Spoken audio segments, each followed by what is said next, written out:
Good. We're going to start again. And while Patik is still occupied, I will answer his questions for you.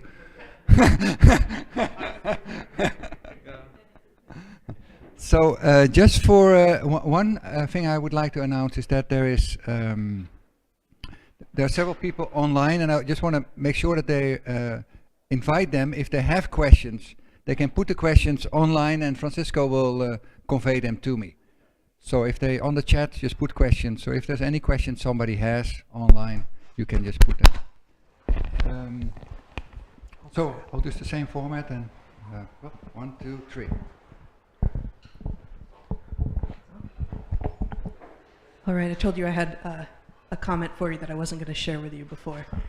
You asked, if interconnectedness is the default state of life and life forms, why did differentiation occur in the first place? I believe that's a direct quote. Mm-hmm. And one of my thoughts was, sometimes we differentiate as part of a trade-off in order to actually gain more power through separation. Mm-hmm. And the example in particular that I'm thinking of, which I'm sure you're familiar with, is lateralization in the cerebral hemisphere. So we have in vertebrates a forebrain that effectively isn't separated, although we all have bilateral symmetry. And then sometime 100 million years ago or so, we start to get separate left and right brains. And by doing so, by separating out the left and right brains, we end up being able to do more on both sides. And then separately in mammals and in birds, separate evolutions, we get a reconnection between the hemispheres. And so if the reconnection is so valuable, why was there separation in the first place?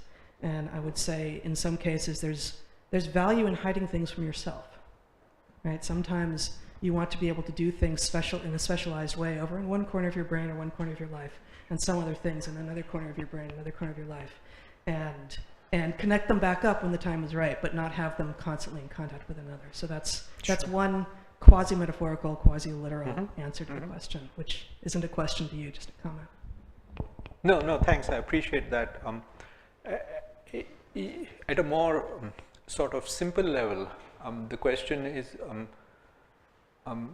if I'm a generalist and I can do 6 things, is there a point in becoming a specialist? So you can't be both at the same time, because it takes all my effort to do 6 things and I can only be, so good at it. And if I were to be very good at one, who's going to do the other 5? So the clear benefit of specialization, differentiation, is in being able to do one thing much better than a generalist who's doing that as 1 out of 6. But the benefit to that only is if those specialists collaborate. Otherwise it's a net loss. I mean, what if I'm much better at 1/6 of what I need to be doing, but I have no capability? So there's a role of connections and separation simultaneously for optimizing things, which is what I'm not hearing in the conversation. I'm hearing this dichotomy between separation, in division, inherent conflict, and on the other hand, this everything's connected, and not arguing that everything, but the way in which it becomes connected, and when specialists connect versus generalists stay general. That, to me, that's exactly. So I'll hand this back as soon as I'm done here. Within the brain, we have our specialties, and then we connect them back up with, in the case of mammals, the corpus callosum, which connects the 2 hemispheres. And in human social groups, as in other organism social groups, individuals will specialize, and then there's an emergent strength in coming together and connecting the individuals. So there is simultaneously the conflict and cooperation at the same time.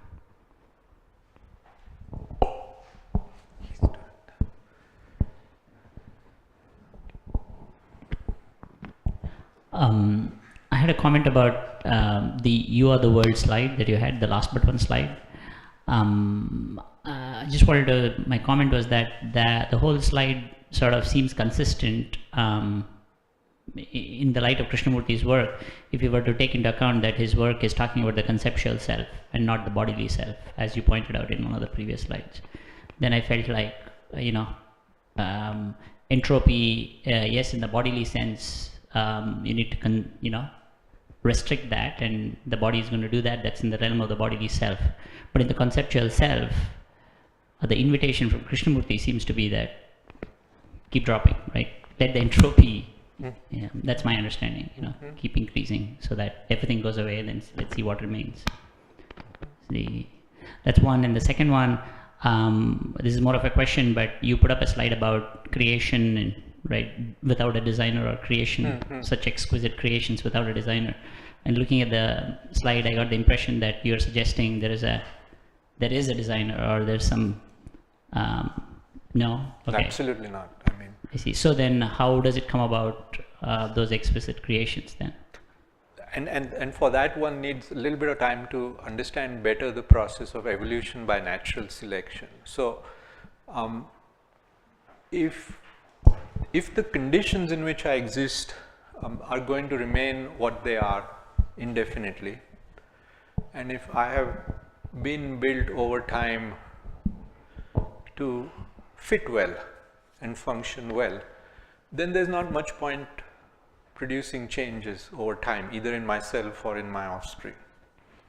But if there is a likelihood that the conditions in which I exist might be different tomorrow, more hot, more cold, more availability of food, less availability, oxygen going up versus down, all of them external environmental conditions, then one thing is for sure, that if I'm optimized to today's circumstances, that will not be optimal tomorrow. That's for sure.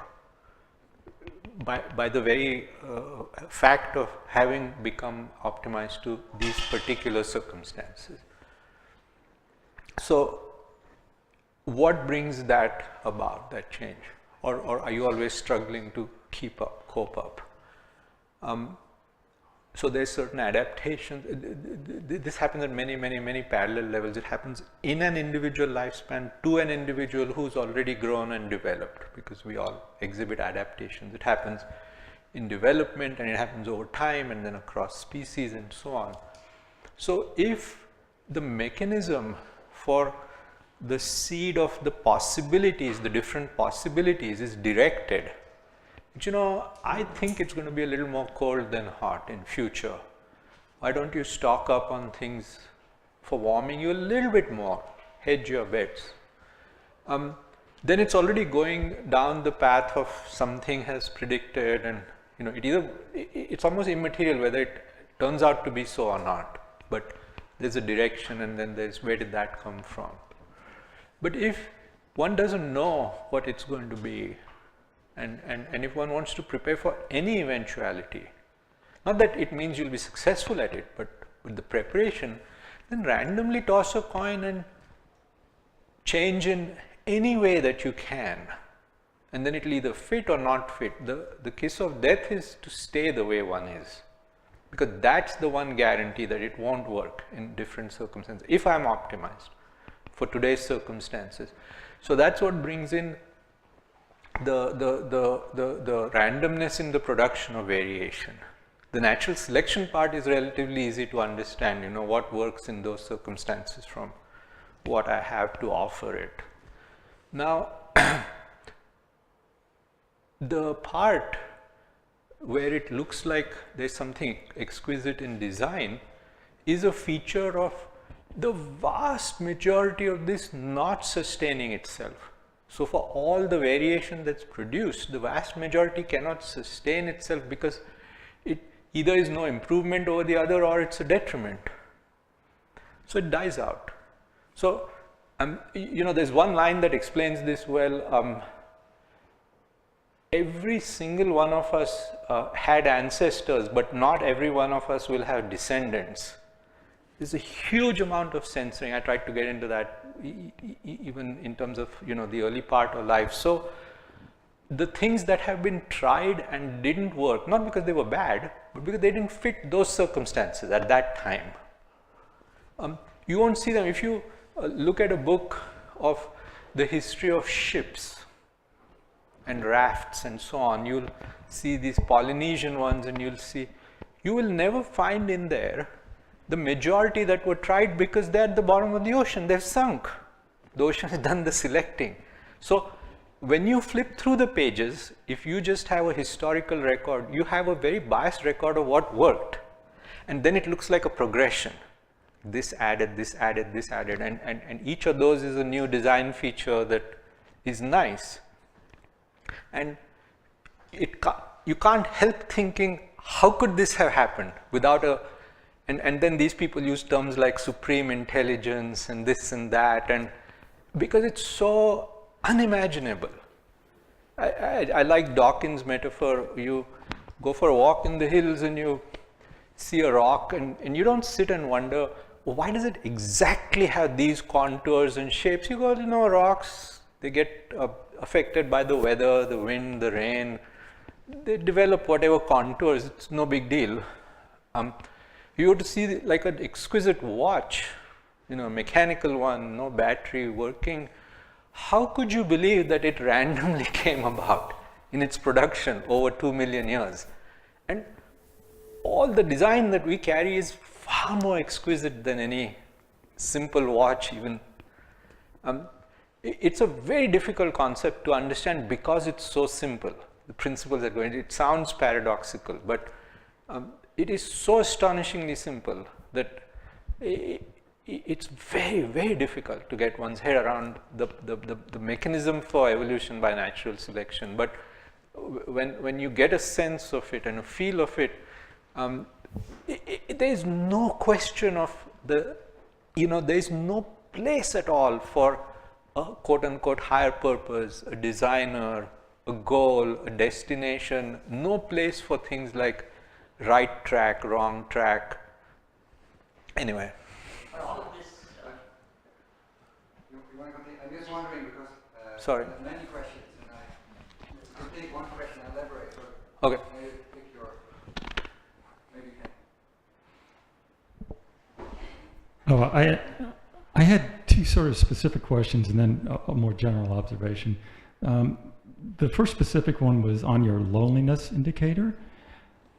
Loneliness is basically an emotion. A person can be alone and not feel lonely. Yes. So I'm wondering to what extent the results that you showed were people who felt lonely Yes. rather than those Yes. who were alone. Okay, that Yes. answers that one.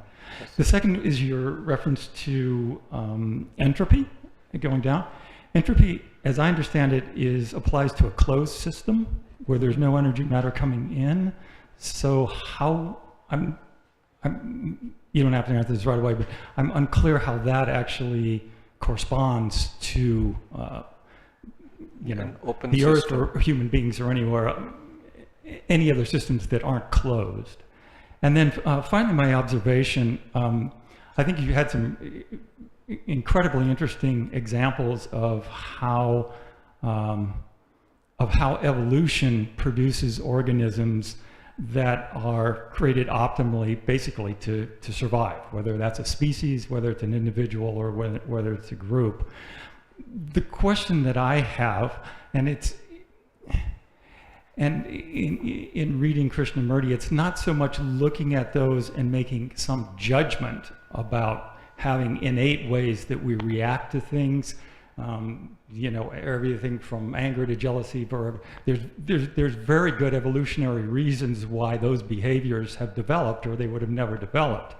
The question is there a way of being that doesn't, that's not in lieu of, but in addition to those, that would produce the kinds of insights that Krishnamurti referred to, and so forth and so on. So I come to this point where evolution can get us as far as differential reproductive success. But if there's something that adds a quality of life that doesn't reflect that person doesn't live 400 years and have 4,000 offspring, how would that come into the equation of evolution or evolutionary biology?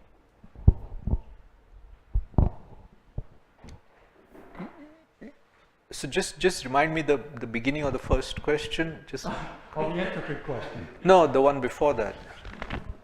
Oh, the loneliness. You answered Yeah, that. yeah, yeah. You answered yeah, that. yeah. So that's different studies have different results, but the basic thing is they look at variables that combine sort of objective indicators. How many people do you know? How often are you in contact with them per week, and so on, with subjective indicators of your perception of the quality of your relationships. And usually the composite measures perform a little better, but it varies study by study. So, I wasn't going to report on all of those details. The thing I'm talking about when I'm using the term entropy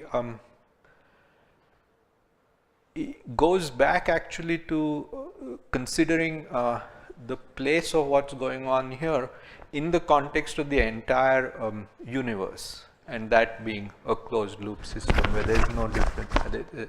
So we certainly won't have time, and I'm not the expert either. I absolutely would not claim to have any expertise in that, but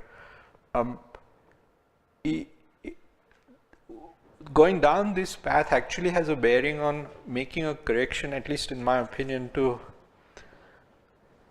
part of the next question you asked, which is quote unquote to ensure survival. And I'd say there's nothing in there about ensuring survival. The process doesn't care about survival. That's an epiphenomenon. And coming back to the entropy thing, so if after that first point of whatever hyperinflation, the ultimate, as they claim, is this cold dark place of nothingness, that's we're still in the early part of the journey, we as in the universe in time, and so way more to go than has been since the so-called Big Bang, but that seems to be, there's a high degree of confidence that that's the destination.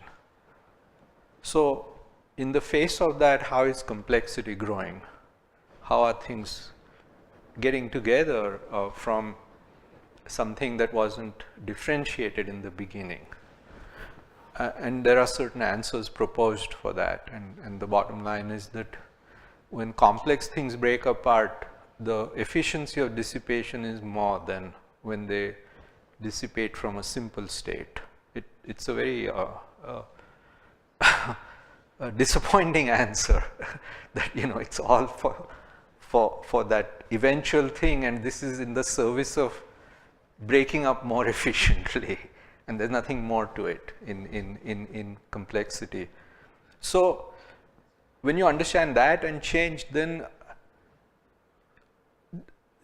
there's almost nobody in biology now who says that it can't be understood with chemistry, that there's nothing additional to life and that it's a subset of chemical reaction. In fact, the current definition is, life is an autocatalytic chemical reaction that's capable of producing replication necessarily with error, where the replicant must have some degree of error introduced. It can't be a faithful copy. And this is just chemistry, but we won't go beyond that. But I just wanted to, it's not to ensure survival, because the alternative is just not to die, and there's absolutely nothing that prevents biology and chemistry from not dying if you invest enough in repair. And so the two alternatives are live forever and keep fixing yourself, an individual organism, or live for a finite amount of time but replicate before ceasing to exist. And we can talk about that. So that's not, this business of survival is not a fundamental property of life. Not by any stretch. It's quite a few steps removed from a fundamental property. At least I would argue that. What was the next question? Not that I'm answering any of these, but.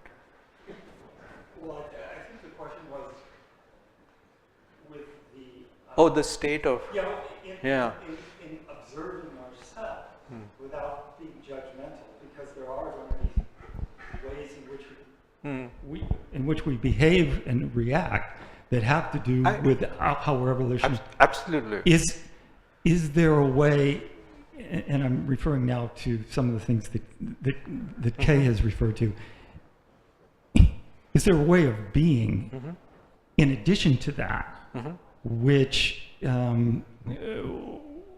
which is not tied specifically to a trait that could be selected for by differential reproductive success? I mean, True. that's And of course, nobody in evolutionary biology says that changes today, at least in humans, are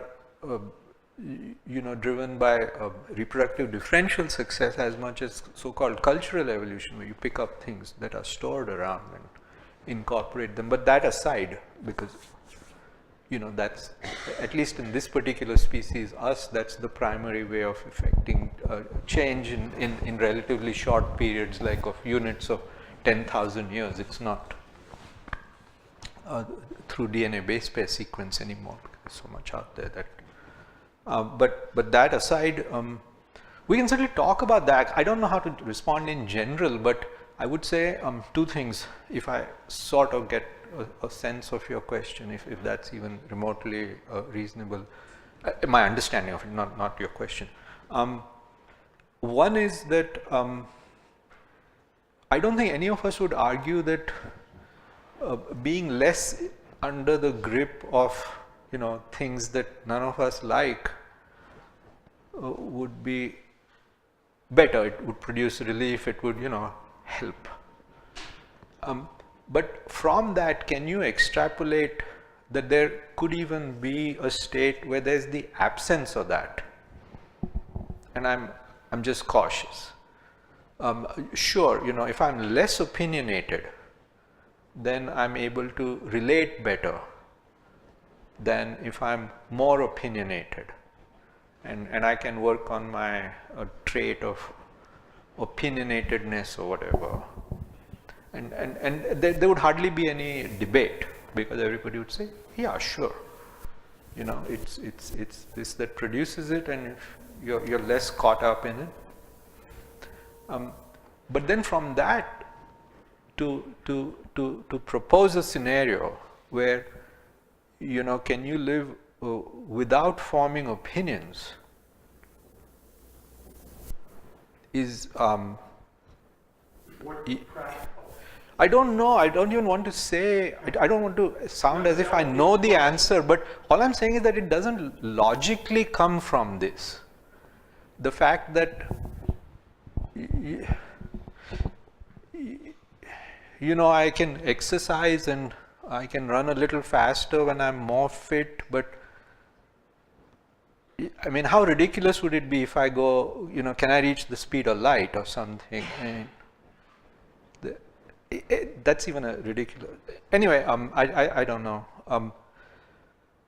But that's what we'd want to look at is one thing, that does it even logically extrapolate to that? And the second point is we need to concurrently consider why did this thing of this tendency to develop opinions come about? We need to look at that broadly. And so when we say, attachment produces such and such issues, there's very little debate that it does. Nobody's saying it doesn't do that. But before we start building a concept of, is it possible to not be attached in that sense, one has to ask the question, well, what else does it do? Yeah, sure, it causes these problems, but what else, why might this have even emerged in the first place? And that's a little bit of what I'm just trying to bring out, that's all. That behavior must have been adaptive in some way, or we wouldn't have it. But yeah. Is there Yeah. a co-occurring way that we can live? So that comes to the principle of not scientific parsimony, but the other one, I'm forgetting the name of that. But in emergent things, or in complex things, they can't violate the the laws that govern their constituents. So if something is made of 4 things, and if A has certain properties and B has certain and C, it's not that they can't change, but there can't be a fundamental violation of these. You can't, if all wood is carbon, not all carbon is wood, but all wood is carbon, and if you have a piece of wood or a piece of furniture made from wood and you're ascribing properties, or you're saying you want it to have properties that somehow are in violation of those of carbon, you don't have to go through the exercise of can they exist. You can say deductively it cannot be the case. Then it's either not wood or it's not, carbon based thing. So when you ask a question like that, we definitely need to go into it, because it's not a blanket answer, but that would be one clue, even without me finding out for myself or believing someone or not believing them. If I can dissect it and understand the implications and say, here's where it's incompatible with this, then I could say, you know what, my guess is this isn't going to work, even without the effort of exploring and all the rest of that. But doesn't that get to a deterministic argument? No, I don't think so. But it'll be fun. It'll be fun to continue talking. Sorry. Yeah, I have a more fundamental question. I think all these biological laws that you mentioned and so on are all true. But all that has made us what we are. So we have the instincts which we have the body that we have, the brain that we have, and we have the capacity for imagination and language and so on, more than what the animals have, other primates have. All that was also necessary for our survival. That's why it must have developed this kind of intelligence and capacity. The question is now whether one is using those faculties wisely towards survival, because that's a psychological question. Nature has not dictated which way we should use our capacity for imagination and thinking and so on. So how far it is necessary, and whether we have taken it too far and therefore created all kinds of wars and other division and so on, which is not just a biological phenomenon. And so what is right living? So it is in this psychological realm, after the biological thing is already formed, that entire teaching of Krishnamurti comes in. So when you said you don't distinguish between the physical or the biological and the psychological, I want to understand that, if you can explain that, please. The connection, that means according to you, we have no option, we are completely determined, like animals are completely determined, but they have not created war. They're not, no, Yeah. they do have war, and they're not any more or less not determined. war like we do. No, it's not a determinism, it's a question of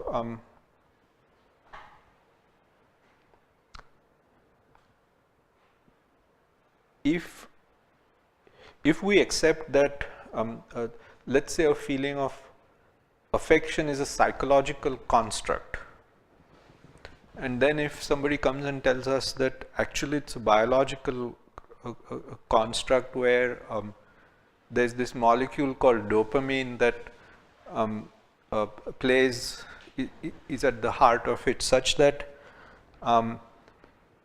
if you encounter something that would normally make you happy, but just prior to that one encounter we somehow blocked your ability to make dopamine, and you see it won't make you happy.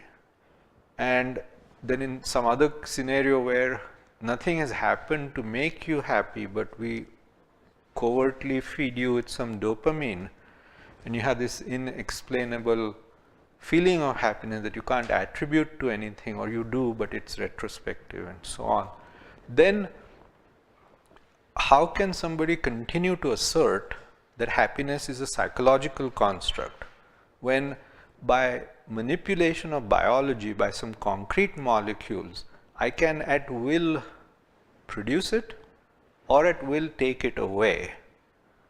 So NIH people have done experiments on this. We Found follow. drugs which can make people relatively non-violent and so on. yeah, no, but there's a lot going on. But the point is that if the bringing about of that experience that you call psychological can be done in its entirety with one or two molecules, either feeding them or taking them away, then to me that distinction between biological, physical and psychological just doesn't hold anymore.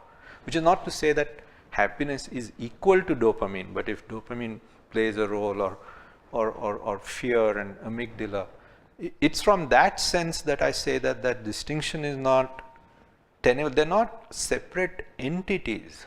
They're not the distinction between, it's all physical, it's all material, psychological. Today is a very old word that had a meaning one time, but So all causation according to you is biological? completely. Psychological causation? There is no psychological. How can there be psychological causation when there is no such thing as psychological anymore? It's a very old word that was. Human being divided into one religion and another religion. It's completely biological. So completely biological. So How do you explain like PTSD? I mean, like if the guy goes to war.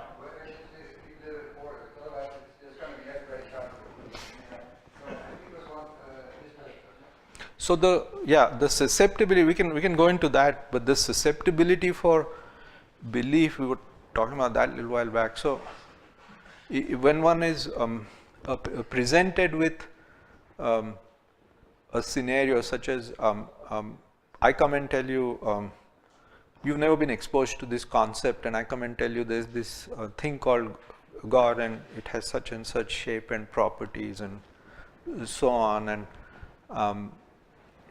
then you essentially have three options. One is to simply neither believe nor disbelieve, to be neutral, and if you're interested, say I'll look into it, but that's your actual state. Someone says to you afterwards, do you have a little bit of inclination one way or the other? No, Or the other one is to be inclined to believe when you don't know the fact of the matter. Or the third one is to be inclined to disbelieve when you don't know the fact of the matter. And it's entirely a process of evolution and natural selection that humans have the tendency to believe when they don't know the fact of the matter. Not be neutral and not disbelieve.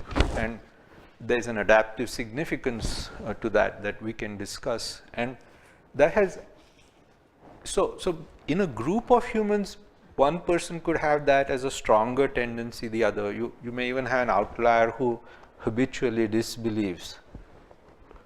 But when you sum it up, it's a very strong bias towards believing things that you don't know are the fact of the matter than being neutral, and much more so than disbelieving. There's a complete physical and biological explanation for how that came about, why, and so it's not a question of, there's nothing deterministic about this, that the end result is known, where this will go. We need to, I think it would be helpful if we discuss more what it means to, it's completely determined, that phrase versus not.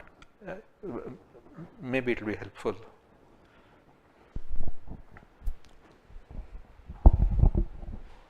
So I'm just exploring, this is just tentative, I'm not sure where this is going, but it would seem to me that, sure, many psychological phenomena can be explained in terms of a biological foundation, and similarly many biological phenomena can be explained in terms of a chemical foundation. And similarly, many chemical phenomena can be explained in terms of a physics foundation. But this process of reducing one thing to another, called reductionism, captures a certain facet of reality, but it overlooks some other things, which is that as we proceed from one level to another, what are called emergent characteristics appear, which are not really fully explicable in terms of the previous level. Thus, we may say biology is a function of chemistry, but biology brings in natural selection, which is not part of chemistry. And similarly, psychological issues may be a function in many respects of biology, but it also brings in emergent phenomena which are not entirely explicable in terms of biology. That would be my tentative suggestion. And I would totally agree with you, David. I would not. What does it mean that something is explainable by? For me, it's simply that that's the basis from which this comes. But is it understood and completely mapped out? And is it that this is what will happen from these circumstances, and this will what will happen from those? No. And as you say, there's the one thing that seems obvious in terms of emergence is that although the emergent properties cannot be explained by the properties of the parts, the constituents, there's a high degree of confidence that there's nothing additional that has been imbibed by or into this system. That there's a very high degree of confidence. So for example, correct. So for example, we know that ants can only sense 4 things when they live, like how many other ants they pass in a unit of time and what their tasks are in a couple of things. We also know that there is no central place where this information is sent. It's not a central repository like a brain or something. And all the extraordinary behavior of an ant colony, the versatility, the adaptability, it's quite extraordinary, is an emergent property of 4 simple things. And while that's not explainable as to how that comes about, one thing that they're absolutely certain as they can be, is that there's nothing additional to this. So by no, there is the organization is as I understand it, happens from their behavior. That is the emergent property. Yes, but that's the emergent property. But it's not entirely explicable in terms of the previous. Therefore, in the same spirit, you cannot say that psychology is entirely biological. It has a biological foundation, but as a result of organizational properties, emergent characteristics appear, which have got to be understood at their own level. I think I would agree with that, but where I would try to push back is this notion that there's something additional to it. I wouldn't say it can be understood completely by the constituents, but there's this notion that there's an additional ingredient. There is this strong sense that most of us have that to be alive, there's something addition to the things that are there in a dead body when death has occurred. And there's a high degree of confidence that that is not the case. That sort of thing. So that's when someone says that, can you be in touch with whatever, the spirit, the force of life? I go, but there is no force that's not there in a dead body. But I don't say that.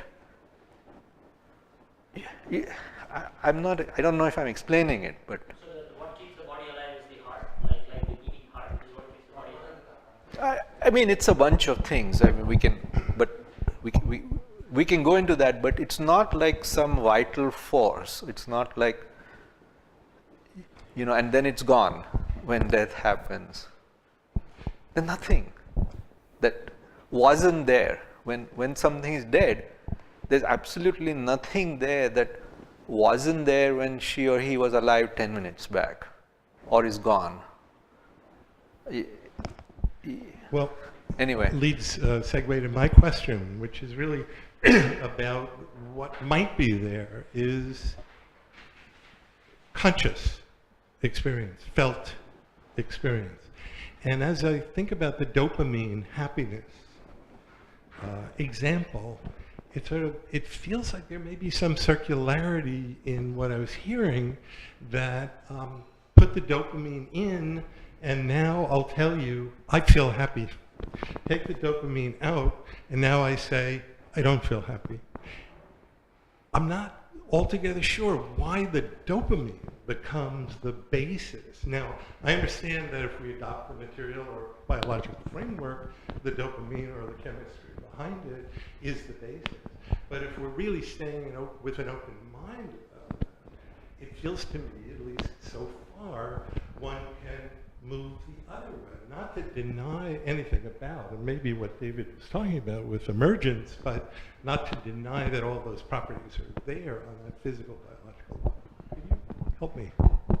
and that gets you to that second principle of scientific parsimony, which says that if you can explain something with two suppositions, then never use three. So if you argue that it could be something else and it doesn't rule that out, the answer is yes, it doesn't. Nobody can say that this precludes this, this and this, but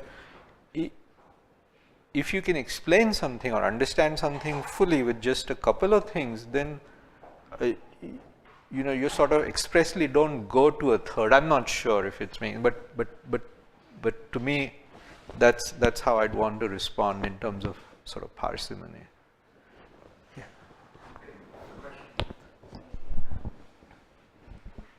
So thousands and thousands of years ago. I'm sorry. Would you mind? Thousands and thousands Yes. of years ago, in some of the ancient societies, their science was based on pluralistic epistemology. So they had multiple ways of accessing information. So observation was one aspect of it, but they had multiple ways of gleaning information about what was happening. And so nowadays, in some ways, our ability to access information about what we're perceiving at that moment may be a little bit more limited in some ways than how science was maybe thousands of years ago, and how different things were discovered that we still are trying to figure out how they discovered. And so it kind of brings me to, at this point, that our instruments for determining certain things and our discoveries is only limited to what we have access to right now. Maybe 10, 15 years from now, we'll find that those things that we use to access that information were too limited and we missed crucial things because our instruments were not fine-tuned enough to be able to really observe what was going on. And when we talk about these other factors that biology cannot fully explain, it has some of the physical, but the non-physical. And at this point, for me, I kind of feel that even though I know that there may be some way to measure it or to understand it clearly, even with the most advanced technology, I still don't think we're going to be able to understand what really is going on. So could you help me by giving me an example of anything that you're calling non-physical? Just give me one or two examples, just so that I get a little bit of a sense of what you mean by things that are non-physical. Non-physical is basically what we have not been able to have an instrument to perceive. Why do you call that non-physical?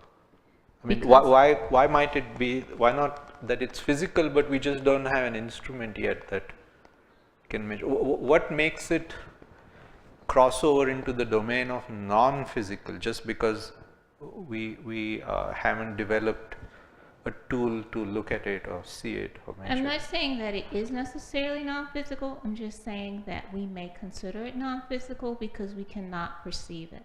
That's all. Okay, okay, okay. Yeah, I mean, I since I have difficulty operationalizing what is non-physical, I don't really have an answer to that. But I mean, hypothetically, I would agree with you that you can't take a position that. I mean, there's two questions in previous presentations. I put them. One is, do we have an ability to perceive everything that exists? And the answer is a resounding no. Because by virtue of being human, you can only see certain amount of the spectrum of light, hear only a certain amount of the frequency of sound and so on, and that's not going to change. Change it a little bit, but so we do not have, and as long as we're humans in the current form, will not have the ability, no matter what, to perceive everything that exists. We'll only perceive a part of it.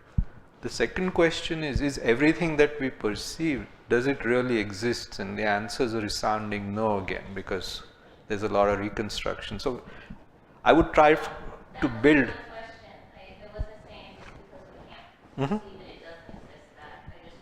Sure, sure. No, I appreciate that. Yeah, sure. Yeah. Okay, yeah, I don't have a clear position about this topic. It's very complex, I think. But what comes to my mind when I have this kind of discussion and knowing that you are in the medical field, I would like to know your opinion, like talking about this psychology, biology, and that you are saying that there's no psychology at all, so everything is biology. So, or yeah, if I understood it. You can say everything is psychology, just a word. I don't see an essential distinction between what people, call psychological versus biological. I'm not insistent on using one word versus the other. Okay. We can pick a third word or something. I'm not wedded to. But I'm just not able to understand and get a sense of how is this separate. Why is thinking a psychological phenomenon and not a biochemical phenomenon,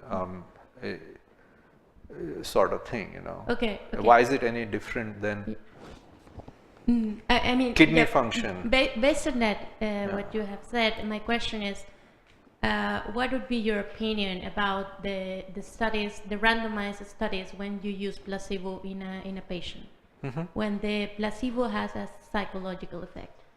No, it has a biological effect. Placebo can change your blood. It is much stronger than a psychological effect, what you're calling psychological. Placebo. Exactly, but then usually you compare a patent medicine with nothing, with sugar, and you give both to patients, and you have the same effect sometimes. Sure, and that is entirely explainable.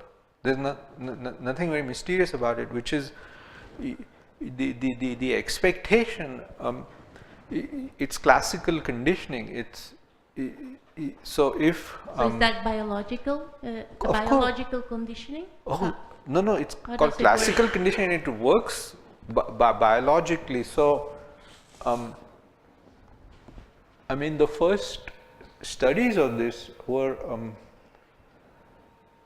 They were using, and you may know this, so maybe I don't need to go into this, but if you don't, they were using very strong immunosuppressive drug that was used in certain sorts of cancers in rats and totally suppressing the immune system. And when they were pairing it with some stimulus like a plastic rose or something like that, I think that's what the first studies were. And then after a week, they were just presenting the rose. Just showing it to them, not even injecting or anything, and it had the same immunosuppressive effect as the drug did. And that's very simple classical conditioning, and how that happens and how the response to that comes about is not at all mysterious. It's a very real phenomenon. Okay, yeah, I don't know if I'm understanding, sorry, but I mean, it's, so you are having a biological effect, which is basically psychological, because you give to a patient something that doesn't have the same active Absolutely. as another group. How But it's not, I don't understand why you're using the word psychological for it. What I'm saying is that the power of belief has as big of an effect on a biological system as a drug does. That's what the conclusion is. Okay, and would you classify the power of belief as physical? Something Yes, that you can measure? yes, the operationalization of that. That you can measure? To some extent, depending on the belief, yeah. And you can see individual differences in the strength to which it, for instance, if we were all shown some scenarios and we wanted to see what our, attraction is, it could be operationalized if we were all willing to, while we were watching that, be in an MRI magnet, and by looking at very specific brain areas and the degree of activation and certain other things, we would be able to measure. Yes, we'd be able to measure. Okay. As a general example. Okay. Something like that. I'm going to go there. I just want to say one thing before. I'm just a little bit inclined to go more with David on. Okay, you can say, okay, the brain, for example, is a biological process, or it's a chemical process. You can go either way. It's a physical process. It's a process of matter. You can even so. But you can also say, well, I mean, it's for the convenience, in order to communicate. You could say, well, you can look at from one angle, and you can say, well, okay, we're not looking at the biological process or the chemical process, but we look at how is thought organizing itself. Yeah. And although there are underlying physical principles or chemical principles, but I'm just looking at that aspect, knowing that there are couplings going backwards and fro, and that you cannot completely isolate it. It's not an isolated process, but it's an integrated process. And then you can say, well, I mean, how thought organizes itself has an effect then on the creation of dopamine, has the creation on hormones, creation on all that, and that then has to be taken in consideration. So I wouldn't say it's not meaningful to say, well, that movement of thought as an aspect, knowing that it has it's coupled in two ways with the physical system, biological. It has, for the sake of speaking and talking about it, it has a certain purpose to say, okay, that's psychological. As long as you know that actually it's almost impossible to really decouple anything. At a certain point you have to go back to the couplings again, because every thought has a chemical consequence, and every chemical consequence has a physical consequence. And so that was one thought. So that's one. So it's not a question, it was just more like, okay. Then the second thing is, and we have talked about it, but I'm just like to bring it in because that creates some clarity, because from, and I don't know if that's then the impression that's being left, like, okay, you can say, well, look at attachment in the field of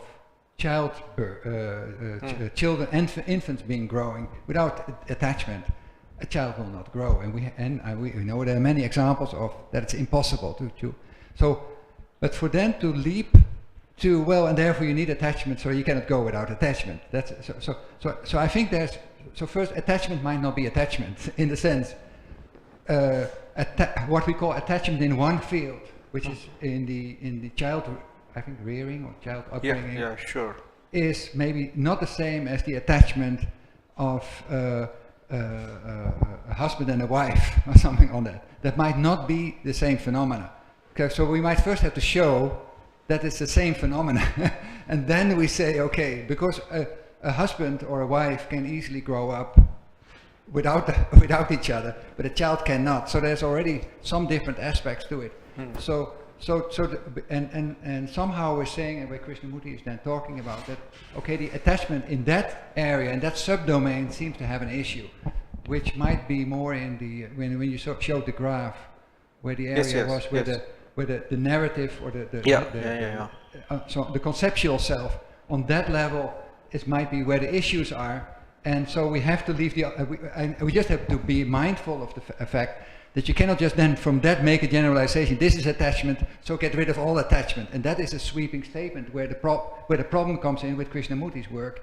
That if you say, okay, Krishnamurti uses attachment there, and therefore you can get rid of all attachments. Don't let babies attach, because then you commit a crime, right? Mm-hmm. I mean, it's like No, yeah. Yeah. No. That's not for me at least the implication. But when you say that it could be different, but when we study the generation of what we're calling attachment in context A and B and C, and if you're not seeing any difference in what it takes to generate it, and once it's generating how it acts, then it's very difficult to just because it's in another context. Here it's, you know, a man and a woman both grown, they're not physically dependent on, and here it's a baby, and one of the consequences of not receiving care would be, you know, because it's physically dependent.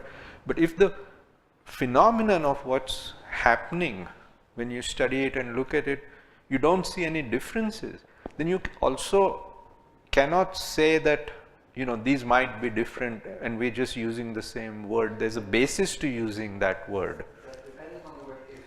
Correct. Correct, and that's why I just briefly mentioned oxytocin, but that's one very nice example, and it's not a complete story, and it's not one peptide that does all of this, but it's just astonishing that this molecule that is evolutionary conserved, present in insects and all kinds of phyla way before mammals, and from that time seems to regulate social behavior and cooperation. It's astounding how old this is, and how it does the same thing, and there is no known context of cooperation or collaboration of any sort without this guy being involved, and then there's some evidence that when it's blocked, which is of course a lot more limited, that it compromises collaboration and cooperation. So that, you know, gives some pause to. That's why. Anyway, yeah.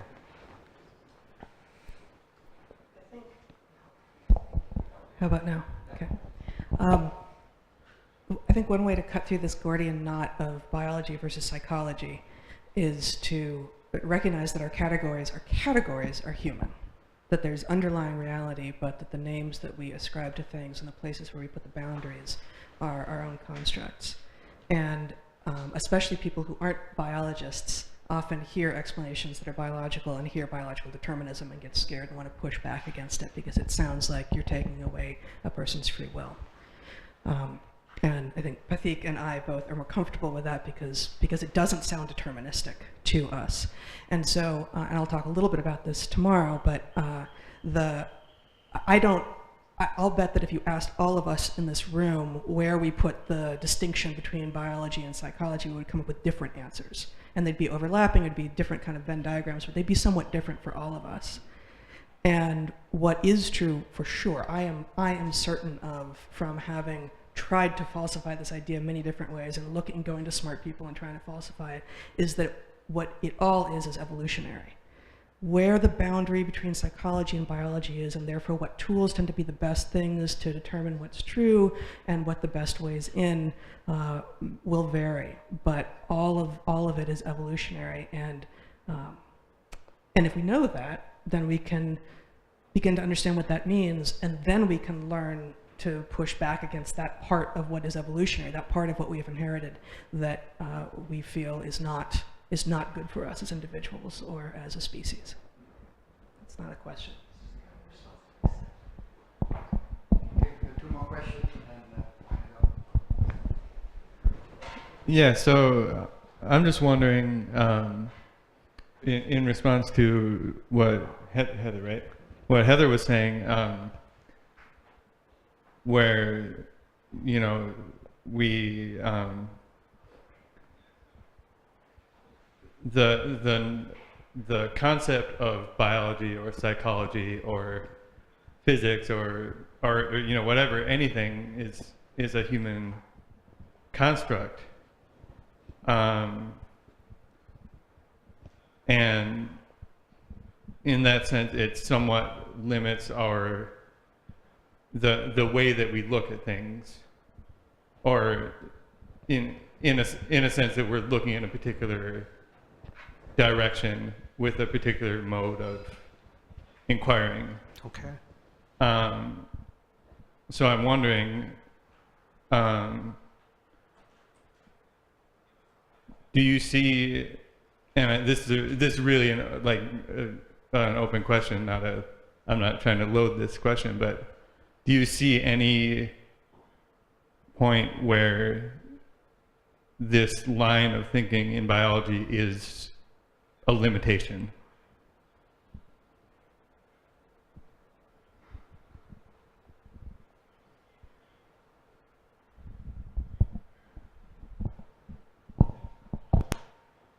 I don't know. I mean, I don't have a quick answer. I don't want to say no, and I don't want to say yes.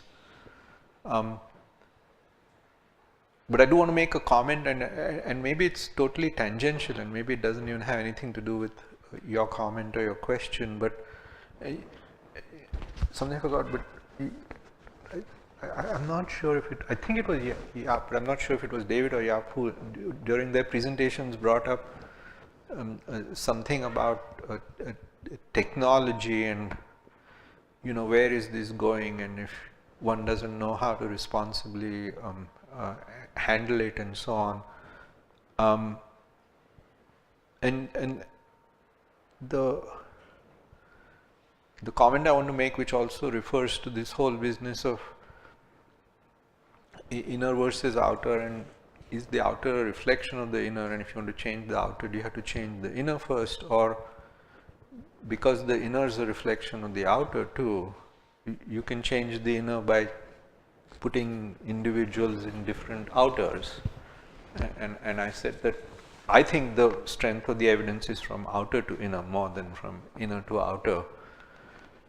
So combining these two, the one observation, and I hope Heather agrees, but the way I understand changes in the brain over time, which precede just the brain, not human brain necessarily, far longer periods of time than that, is it has always followed, it doesn't prove causation, but it has always followed changes in the outer.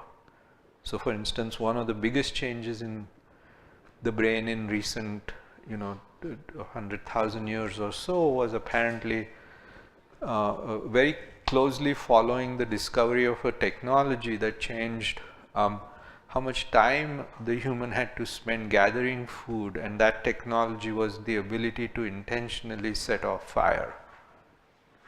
That was a technology. Fire was always present, but the ability to at will turn on fire, and then from that the discovery that you can cook, and what essentially cooking does is it reduces by 80% or so the effort to collect huge amount to get 2000 calories because it's pre-digested. So then it opens up 7-8 hours of time on your hand that you didn't have, and that then creates the space for, if I have a very good example of this actually, but it's not about the brain, but you have to extrapolate. So we know that ancient humans or our ancestors did not have the ability to digest milk because we could not make a protein that breaks down lactose. So all of us were milk intolerant. This is pretty well established. This is not speculation. And then many times in our evolutionary past, through this process of randomly producing variation, the gene variant came about that then produces the protein that's capable of digesting lactose. But it never stuck, it never persisted in the population till there was domestication of cattle. Because if milk wasn't around, how did it matter that you can digest milk and I can't, when neither of us have an access to milk, after our mother's milk, which is different.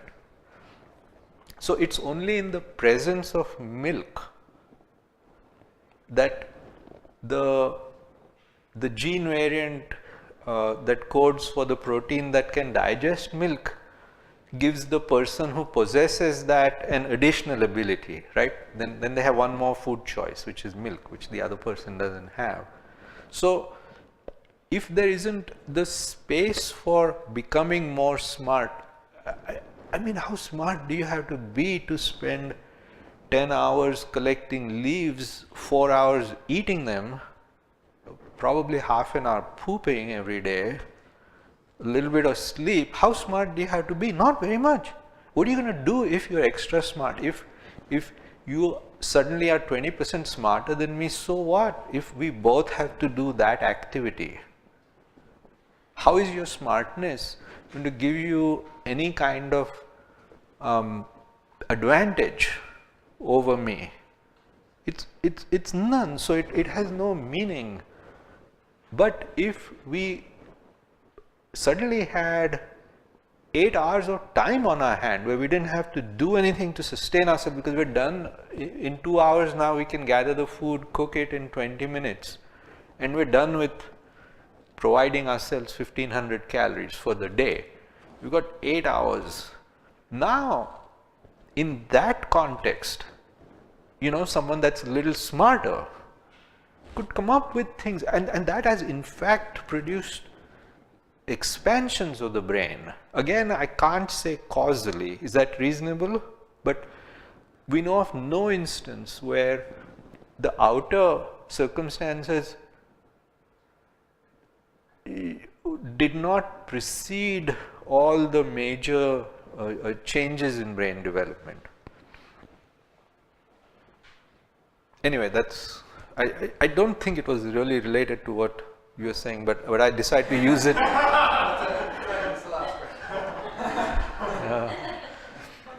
maybe a little bit different direction.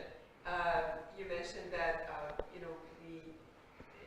there is a certain amount of need, but then we take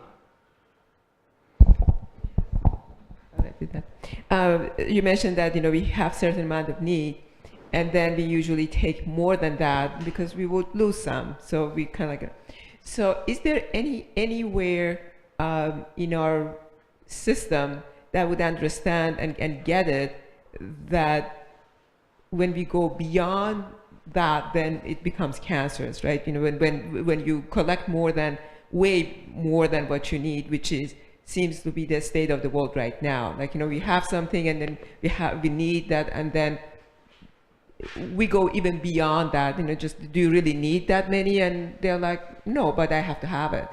So is there anywhere in our biology that would distinguish that, hey, you're going way over need now, it is desires, now these are wants, and these are...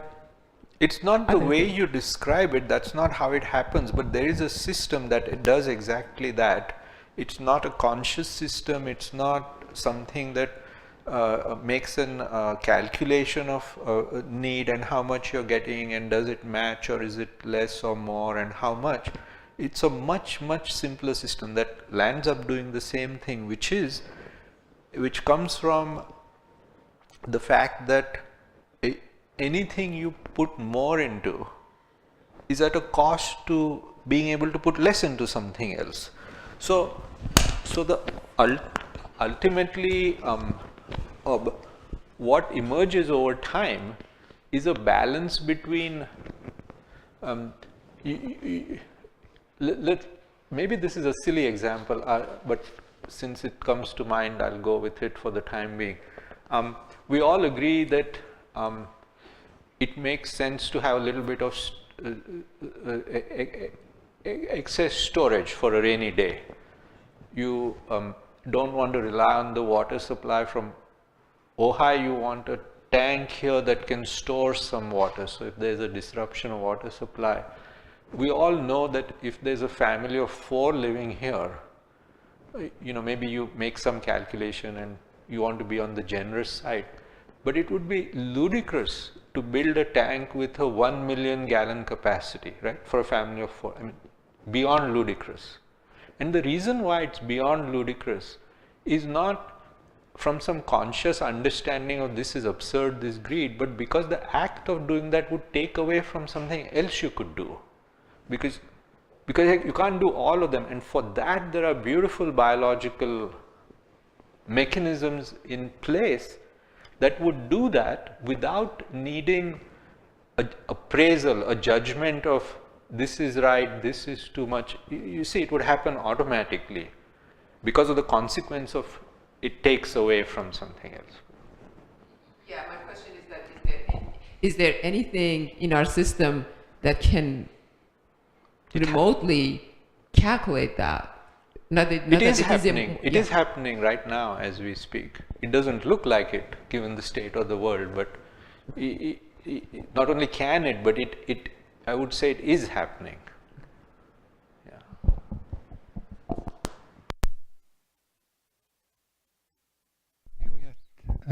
Run out of time, but there's plenty of time tomorrow, and Pratik will be there tomorrow, so we can engage more. So there will be a classical concert here at, I think it will be a little bit later, around 5:30, because I think they need some more time to set up, so maybe 5:45 is a safe choice. And I would recommend go out and enjoy the sun and have a drink. Yeah, but the concert is really extraordinary. It's a very interesting musician, so okay.